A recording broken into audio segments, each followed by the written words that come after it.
पिछले बार जब quarterly profit BSNL ने पोस्ट किया था वो वर्ष 2007 था, मतलब 17 साल पहले। और प्रधानमंत्री जी के निर्देश, प्रधानमंत्री जी के संकल्प, प्रधानमंत्री जी के दिशा निर्देश के आधार पर आज बीएसएनएल ने अक्टूबर से दिसंबर क्वार्टर के लिए 262 करोड़ रुपए का मुनाफा पोस्ट किया है। नमस्कार, मैं अंजलि मिश्रा, स्वागत है आप सभी का हमारे चैनल में। इस वक्त की बड़ी खबर सामने आ रही है। सरकारी दूरसंचार कंपनी बीएसएनएल ने 17 सालों में पहली बार बड़ा मुनाफा कमाया है। सही सुना आपने, बीएसएनएल जो लगातार जो है घाटे को लेकर आप कह सकते हैं कि खबर आती थी। एक तरह से कांग्रेस काल में बीएसएनएल पूरी तरीके से खत्म हो चुका था, बर्बाद हो चुका था।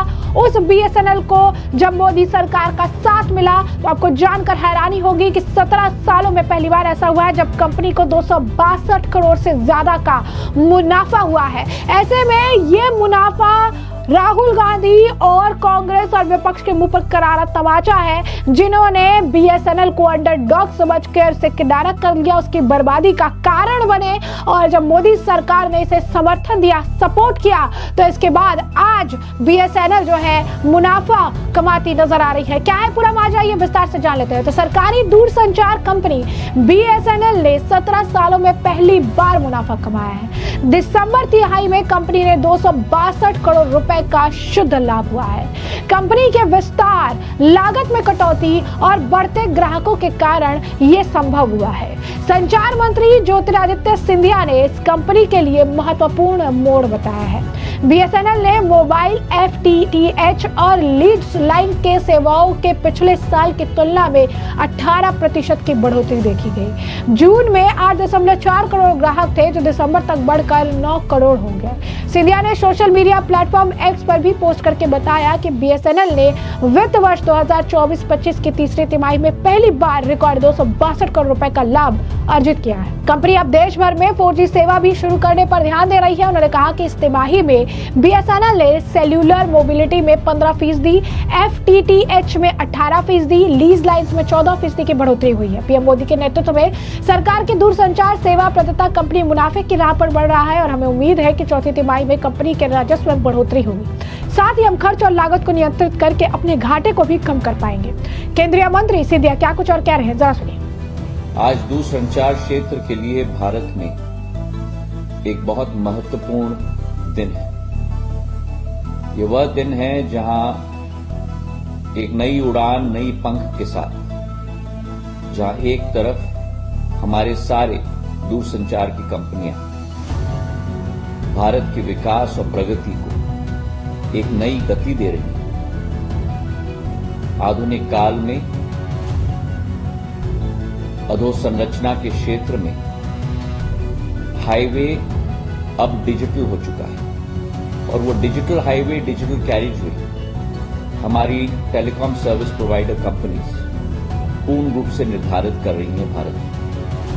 और इसमें एक महत्वपूर्ण योगदान भारत संचार निगम लिमिटेड, भारत सरकार की टेलीकॉम सर्विस प्रोवाइडर कंपनी की भी रही है।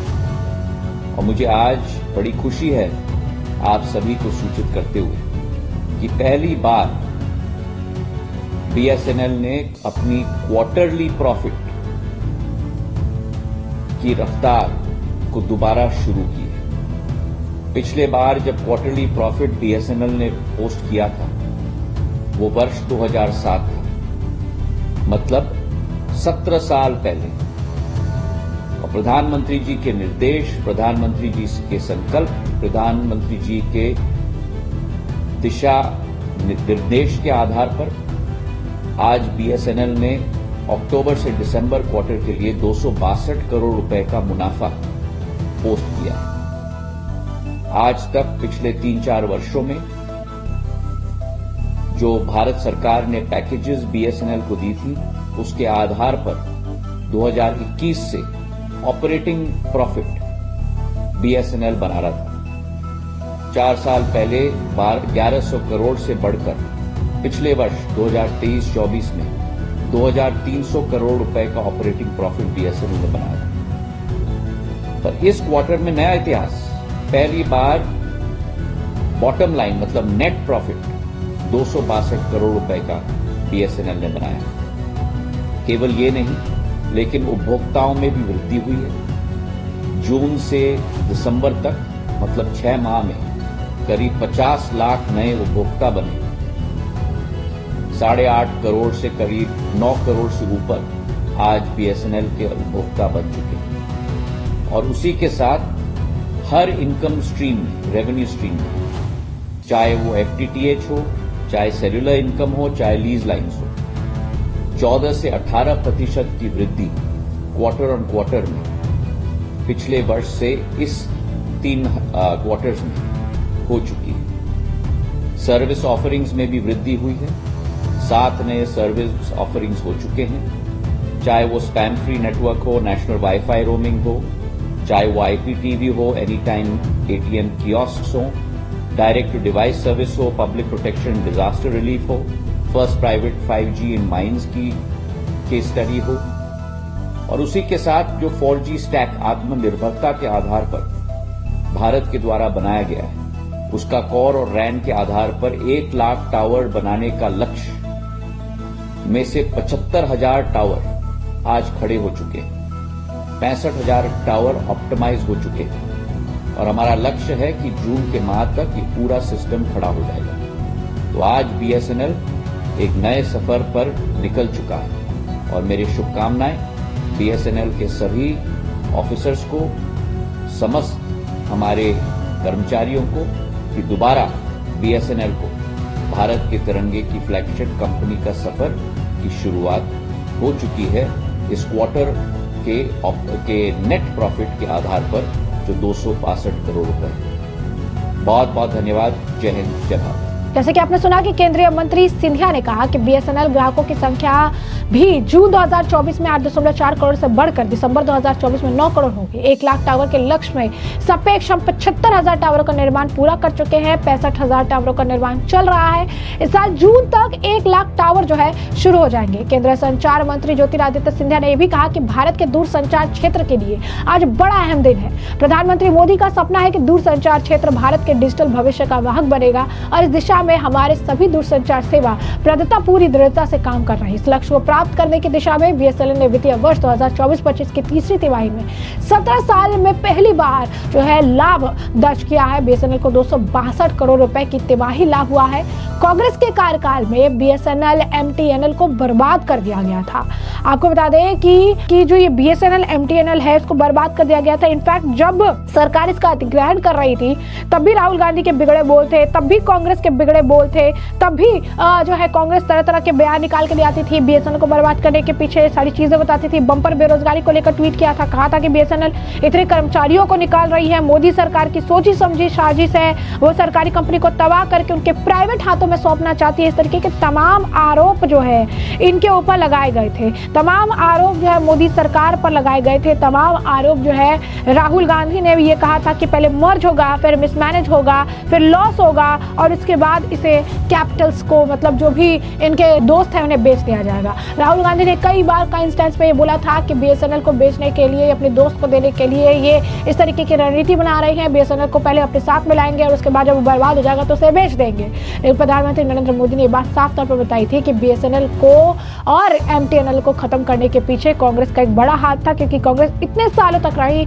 और कांग्रेस ने सिर्फ और सिर्फ बीएसएनएल को बर्बाद किया। आपको बता दें कि इस मामले पर बीजेपी के नेता हैं जो केंद्रीय मंत्री भी है जी किशन रेड्डी, उन्होंने भी लिखा है कि कैसे 2007 के बाद 17 सालों बाद ऐसा पहली बार हुआ है जब 262 करोड़ रुपए जो है यहाँ पर इन्होंने कमाया है। ये बता रहे हैं कि किस तरीके से एक बहुत बड़ी उपलब्धि है। कुछ लोगों का ये भी कहना है कि एयरटेल और जियो को भी बीएसएनएल पीछे छोड़ दिया है। एयरटेल और जियो आपस में लड़ रहे थे और उस वक्त बीएसएनएल ने एक बहुत बड़ी कामयाबी जो है हासिल कर दी है। आपको बता दें कि लोग ये भी कह रहे हैं कि मोदी सरकार के एफर्ट्स भी सामने आ रहे हैं। साथ ही साथ आज के वक्त में कांग्रेस को भी ये पता चल रहा होगा कि उन्होंने किस तरीके से ज्योतिरादित्य सिंधिया, जो कि एक जेम आदमी है, एक हीरा है, जिसे उन्होंने खो दिया। कुछ लोग ये कह रहे हैं कि पहले ज्योतिरादित्य सिंधिया को राहुल गांधी के पीछे चलना पड़ता था और अब उन्होंने अपनी एक पहचान बनाई है और किस तरीके से जिस काम में भी वो आप कह सकते हैं कि इन्वॉल्व हो रहे हैं उस काम को प्रोग्रेसिव तरीके से कर दिखा रहे हैं। तो ये बहुत बड़ी बात है। विष्णुवर्धन रेड्डी ने भी राहुल गांधी के पुराने ट्वीट को ट्वीट करते हुए कहा है